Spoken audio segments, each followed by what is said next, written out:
Welcome back to the deep dive. Today we are traveling a bit linguistically, at least. We're heading to Sri Lanka to unpack a Sinhala proverb that is, well, it's vividly tragic. It really is. But it's also kind of absurd when you first hear the literal translation. It's one of those images that just sticks in your brain because the scale of it is so broken. It is. It's one of those sayings that paints a picture so strange you almost have to laugh until you realize just how heavy the meaning actually is.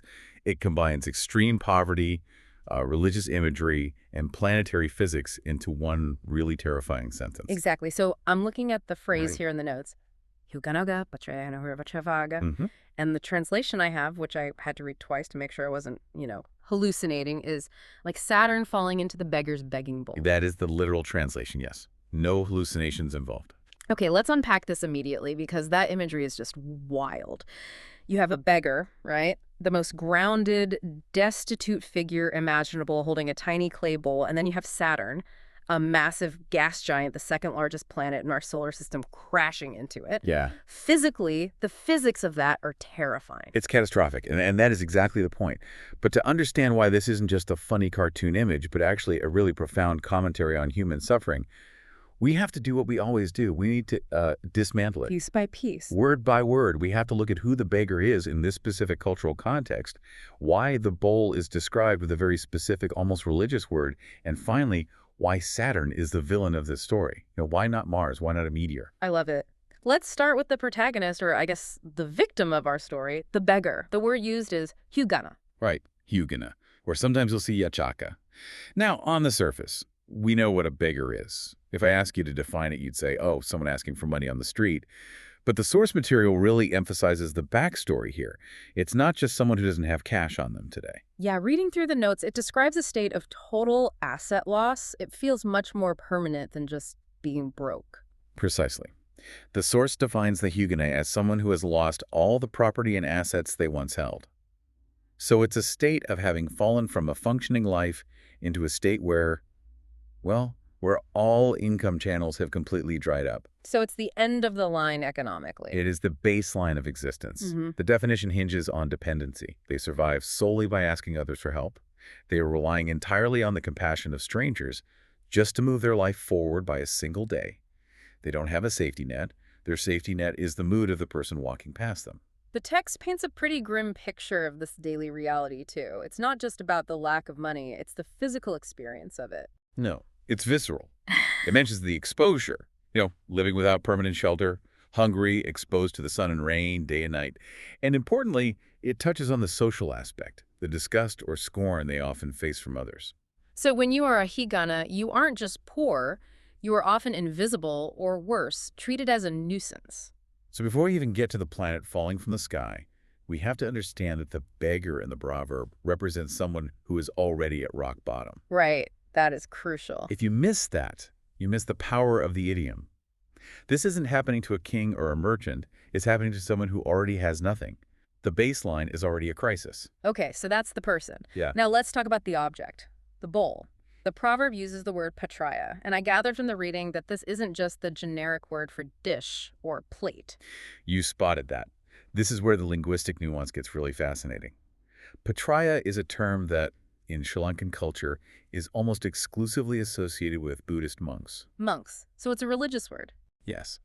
It refers to the alms bowl, the vessel monks use to accept offered food and the vessel they eat from.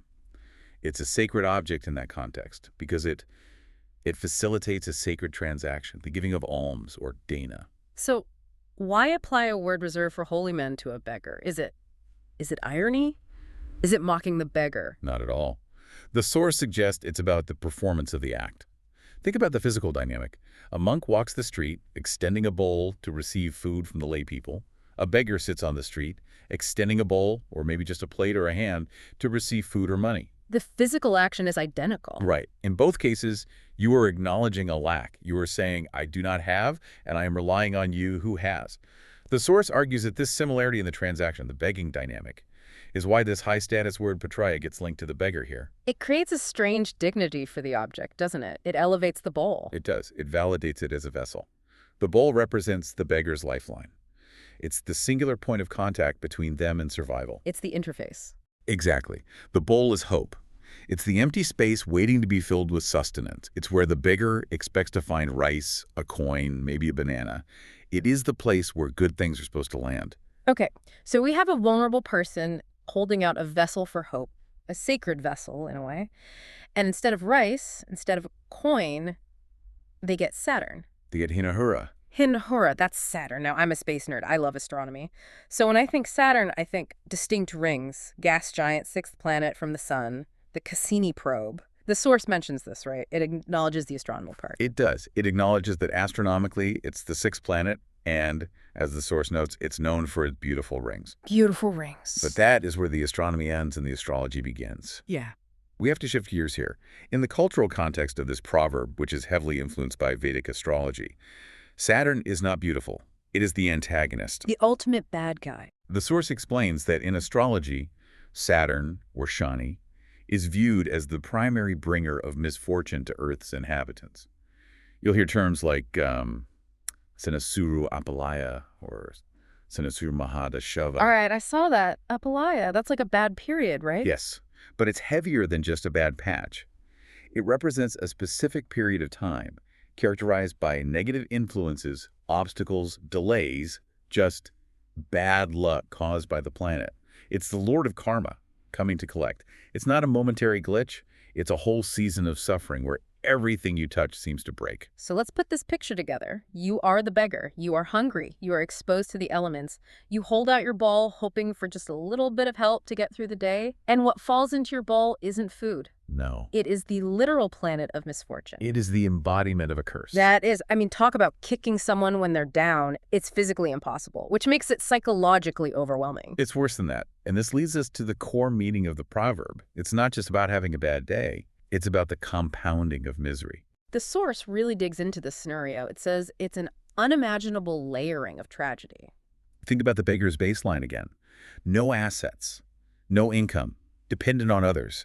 Now imagine that person who is already struggling to secure a single meal suddenly gets hit by a cosmic force of bad luck. It's like you have zero buffer. If I have a bad day, say my car breaks down, I have a house to go to, I have a savings account, I can call a friend. This person has nothing, and then the disaster strikes. Precisely. That is the critical distinction, the buffer.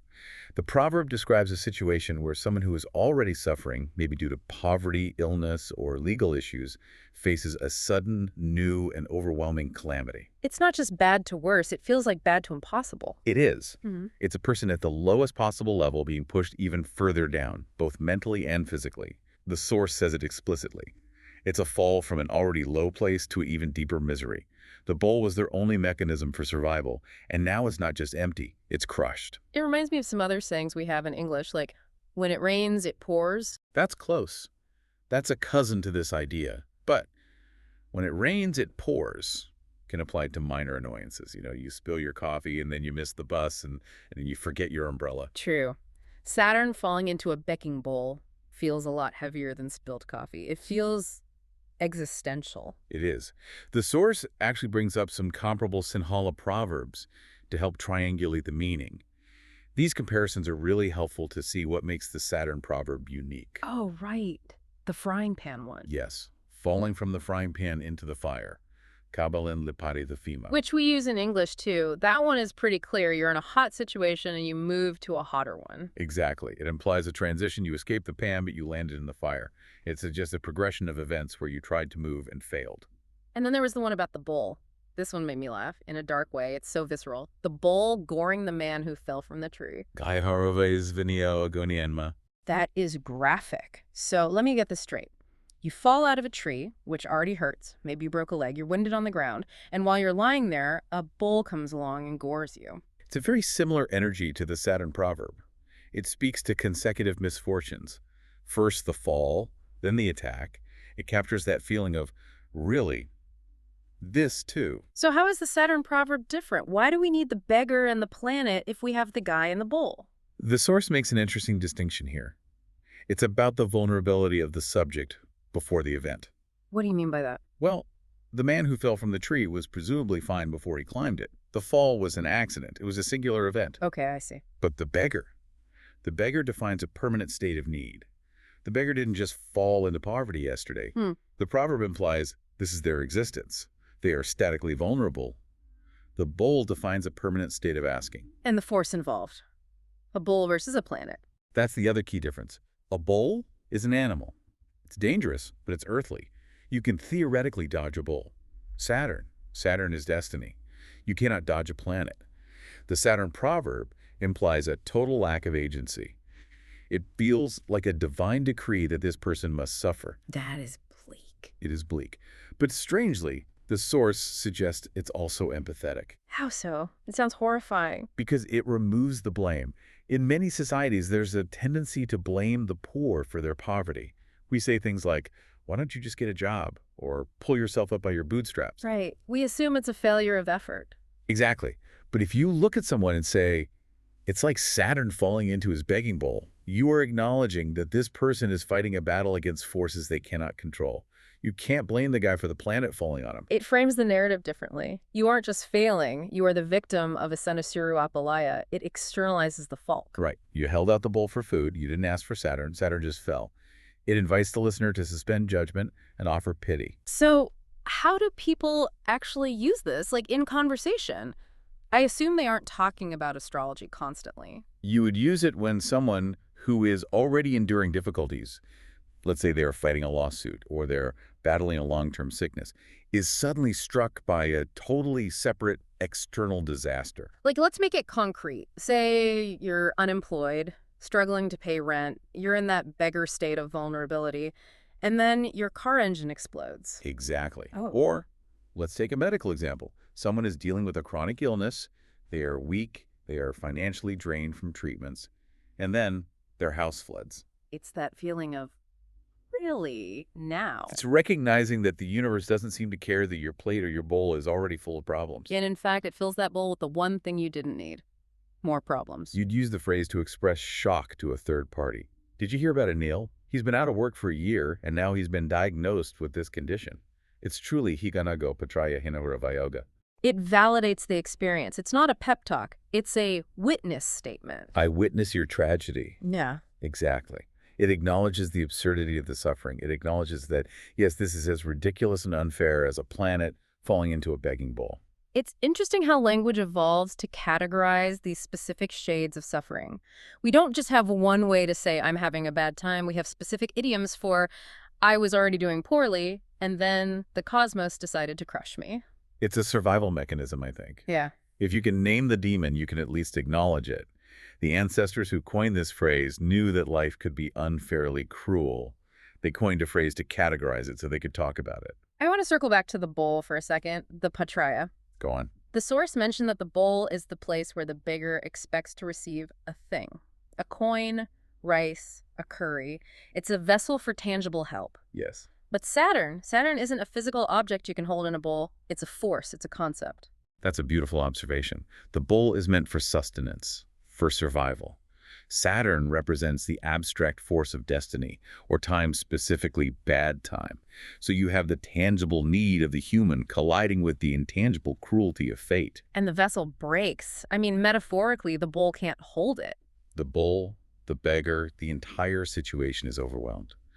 The source describes the outcome as the person being pushed mentally and physically to a state even lower than where they started. It's a total collapse. It really makes you think about the concept of resilience. We always tell people, get back up. But this proverb seems to be saying, hey, sometimes you can't. Sometimes the weight is planetary. It highlights the limits of passivity, too.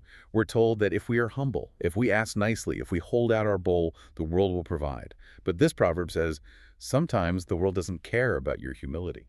That challenges the just world hypothesis, doesn't it? We want to believe good things happen to good people. Or at least that vulnerable people are protected from the worst harms.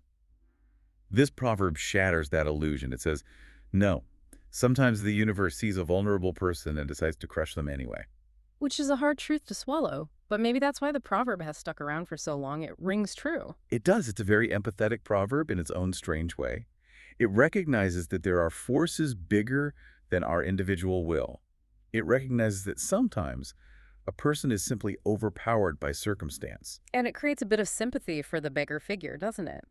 By emphasizing that they were already in the higana state, without assets, exposed to the elements, It reminds the listener that this person had no defense. They were completely open to the blow. Exactly. So we've gone from the linguistic Ruth, the Higana and the Patraya, to the astrological antagonist, Henahura. We've seen how it compares to the bowls and the frying pans. And we've seen how it paints a unique portrait of extreme compounded hardship. It's a lot to take in from one short sentence. Higanaga, Patraya, Henahura, Vrijdvag. It is. But that's the beauty of these deep dives into Proverbs. They are like zipped files of cultural wisdom. You double-click them, and all this history, religion, astrology, and psychology just spills out. I love that comparison. A zipped file of cultural wisdom. You can't separate the language from the belief system. To understand the proverb, you have to understand the monk, the beggar, and the astrologers all sitting at the same table. Absolutely. Before we wrap up, I'm stuck on the image of the bowl again. Why is that? Because the bowl is passive. It just sits there waiting to be filled. The beggar has to wait. He can't force the food into the bowl. True. It's a posture of receiving. And he also can't stop Saturn from falling into it. It's a proverb about total lack of control. That is the terrifying part. It speaks to our fear of helplessness. We all want to believe we are the captains of our ships, but this proverb reminds us that sometimes we are just the person holding the bowl, waiting to see what the sky drops into it. Whether it's rice or a ringed planet. Well, that's a cheerful thought to end on. But seriously, it's a powerful reminder to have a little more grace for people who seem to be in a downward spiral. You never know if they're just dealing with a bad decision or if Saturn just landed in their lap. That's the takeaway. Empathy for the unseen collision. Thank you so much for breaking this down with us. It's amazing how much gravity, pun intended, one sentence can have. It was a pleasure. It's a fascinating piece of language. Always good to look up at the stars, even the scary ones. And to our listener, here is something I want you to chew on as you go about your day. We talked about the bowl representing our capacity to receive help. We all have a bowl. We all have areas of our life where we are dependent, where we are waiting for a yes, a break, or a bit of luck. But what happens when the universe fills it with challenges instead? If your bowl is full of Saturn right now, full of heavy obstacles you didn't ask for, how do you handle that? Do you keep holding out the same bowl? Or do you realize that maybe the vessel itself is broken? And more importantly, how do we recognize when someone else is facing the Saturn moment? When we see someone struggling, can we stop and realize that maybe they need more than just a coin dropped in to fix it? Maybe they need help lifting the planet out of the way. Thanks for listening to The Deep Dive. We'll catch you on the next one.